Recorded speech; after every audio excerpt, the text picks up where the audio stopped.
चला तर आज काय नवीन दाखवायचं तर आज होतं प्रज्ञाचं केळवण. येस, सो दीपक आणि मी आम्ही दोघांनी ठरवलं होतं की प्रज्ञाचं केळवण आपल्या घरी करायचं. सो मी प्रज्ञाला इन्व्हाइट केलं. त्याच्यानंतरून तिला विचारलं की तिला खायला काय आवडतं, तर तीही आमच्यासारखी नॉनव्हेज लवरच निघाली. सो त्यामुळे मी तिच्या आवडीचा मेन्यू बनवला होता. तिला चिकनही आवडतं, त्यामुळे चिकन करी होती.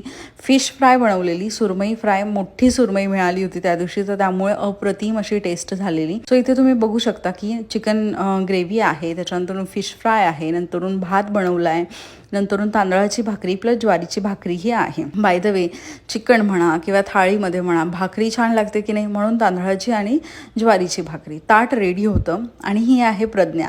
बाय द वे, मी हिला फर्स्ट टाईम आमच्या घरी भेटले. ही प्रज्ञा आहे तरी कोण, तर ही आहे दीपकच्या ऑफिसमधली कलिग. येस, त्याची कलिग आहे ती. त्यांचा एक फ्रेंड सर्कल आहे ऑफिसमध्ये, तर त्यातली ही त्याची एक फ्रेंड.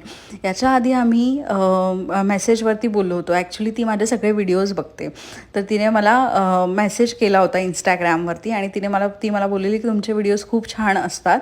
सो तेव्हापासून आमचं असं बोलणं स्टार्ट झालं आणि तेव्हापासून आमची फ्रेंडशिप जी आहे ती अशी इंस्टाग्रामपासून मग व्हॉट्सॲपला नंबर एक्सचेंज झाले वगैरे, मग आमची स्टार्ट झाली. आणि मला खरंच एक छान अजून एक नवीन मैत्रीण मिळाली. आणि इथे तुम्ही बघू शकताय तर अजून 2 ताट हे कोणा करतात, तर एक अजून कलिग त्याचा ऑफिसमधला आलेला, जो की कल्याणमध्येच राहतो, विजय म्हणून.